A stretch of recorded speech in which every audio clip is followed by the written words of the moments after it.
Sí, por supuesto, el diagnóstico es compartido por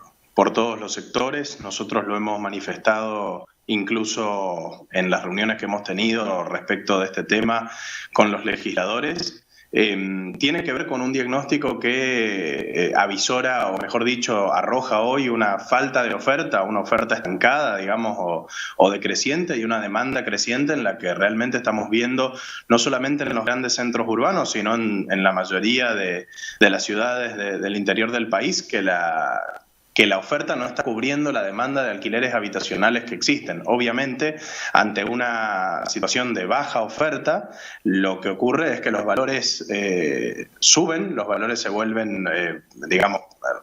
reciben en cierta manera un impulso hacia el aumento, y esto se vio potenciado por la aplicación como bien vos decías, de la ley de alquileres, que al tener un ajuste cada 12 meses, o sea, al tener el monto, digamos, fijo cada 12 meses o fijo por 12 meses y actualizable recién transcurridos los 12 meses del contrato, ha hecho que también esos valores iniciales sufran un impulso hacia arriba, cubriendo en cierta manera la inflación, el contexto inflacionario, digamos, desequilibrado que existe en nuestro país ya hace varios periodos, ¿no? La temática de alquileres es una temática muy sensible a nivel social, digamos, atraviesa a millones de argentinos que son propietarios y millones de argentinos que alquilan. Es una realidad, es un mercado totalmente atomizado, de acuerdo entre partes. Generalmente cuando se hace o se legisla sobre esta materia o se regula sobre esta materia, es muy difícil generar o intentar generar beneficios a alguna de las partes si ese beneficio puede llegar a ser interpretado como en detrimento de la otra o perjudica a la otra. Creo que un poco lo que ha pasado es que ha tenido ciertas inclinaciones, si bien seguramente las intenciones de la ley eran buenas, creo que no se ha escuchado lo suficiente a algunos sectores y se ha escuchado mucho a otros, o a ciertas representaciones que quizás no han hecho un análisis correcto, un diagnóstico correcto de la situación que existía. De hecho, nosotros, como chaqueños en este caso, desde el interior del país, cuando en inicio, recuerdo cuando en el 2020 se comenzaba a hablar de esta problemática, lo veíamos como algo hasta ajeno, o sea, las condiciones de alquiler de las que se hablaba, ciertos valores que se manejaban y condiciones para alquilar en el Chaco, en ciudades como Resistencia y otras capitales del interior del país, era una problemática totalmente ajena. Esto lo que hizo fue casi que poner emparejar esa situación, y bueno, hoy nos encontramos con que de esta manera, planteado así, ajusta o se aplica el mismo ajuste de alquiler para un departamento en Puerto Madero que para un inmueble, por ejemplo, en cualquier ciudad del interior del Chaco, o de cualquier otra provincia. Entonces, realmente sabemos que el mercado de alquiler es un mercado que tiene sus particularidades, que los tratos entre partes muchas veces con cierta libertad de acuerdos han llegado a acuerdos incluso más beneficiosos de los que la ley en principio pregonaba. Y bueno, nos encontramos con un contexto hoy en el que los ajustes para el mes de abril están por encima del 53%, 53,65%, que es realmente un aumento estrepitoso de un día hacia el otro. O sea, está bien que los alquileres se encontraron durante 12 meses en un valor fijo, pero es difícil de planificar un aumento de esta categoría, y si uno lo compara con contratos de unidades similares firmados antes de la ley, las actualizaciones pactadas entre las partes son realmente mucho menores. O sea que ahí es donde quizás hay una cuestión a revisar en cuanto a la periodicidad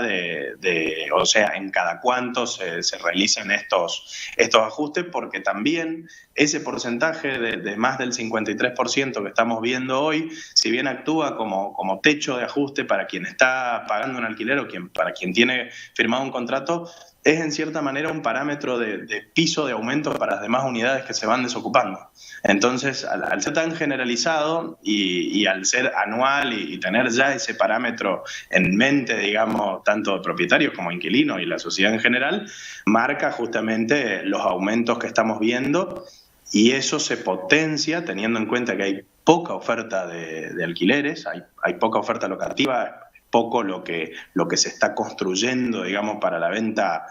para justamente ser volcado al mercado de alquileres, y por eso también desde la Federación lo que hemos manifestado a los legisladores es que no solamente con un cambio de la ley, porque estamos en un diagnóstico, digamos, de falta de oferta y precios elevados, no solamente con un cambio de la ley vamos a tener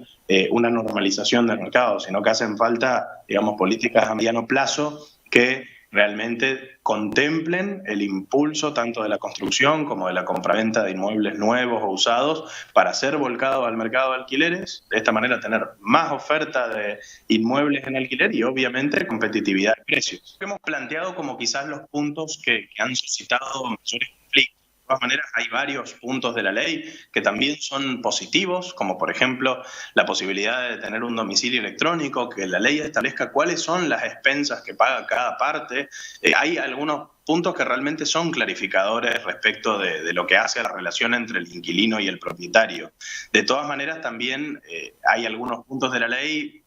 diferentes a los que hemos nombrado, que requieren una cierta revisión, digamos, en cuanto a la técnica jurídica con la que están realizados, porque son, si bien ciertas pautas no son lo suficientemente claros para determinarlo en la relación entre el propietario y el inquilino. Con diputados nacionales de todos los partidos, aquellos que se han interesado y han manifestado la posibilidad de escuchar esta problemática y este diagnóstico. Incluso también hemos participado de la mesa de negociación en aquel momento de la Secretaría de Comercio, con el secretario Feletti. También le hemos manifestado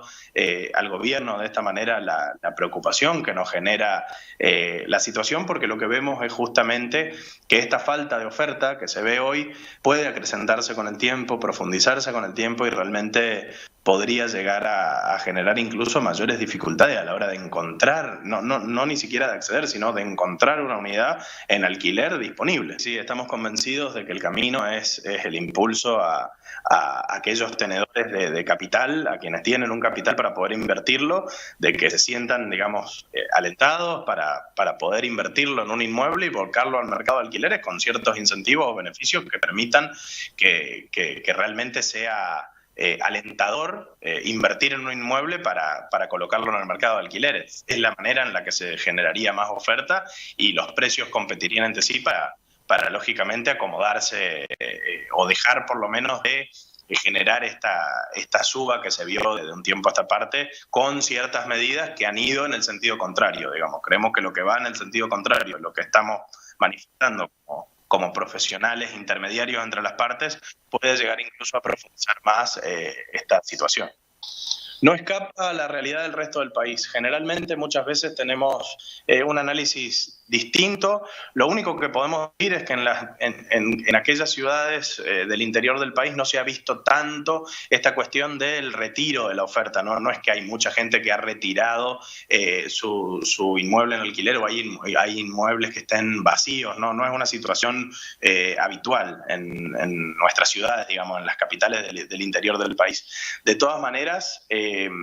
sí se ve, y nosotros estamos viendo, una falta de oferta recurrente, digamos. Hay pocos inmuebles en alquiler disponibles. Eso, por supuesto, genera que los valores comiencen a aumentar, y a eso sumado a las condiciones de la ley que también han generado un aumento generalizado. Entonces, si tomamos eso como punto de vista, creo que es importante generar las medidas tendientes a que esto se revierta, o por lo menos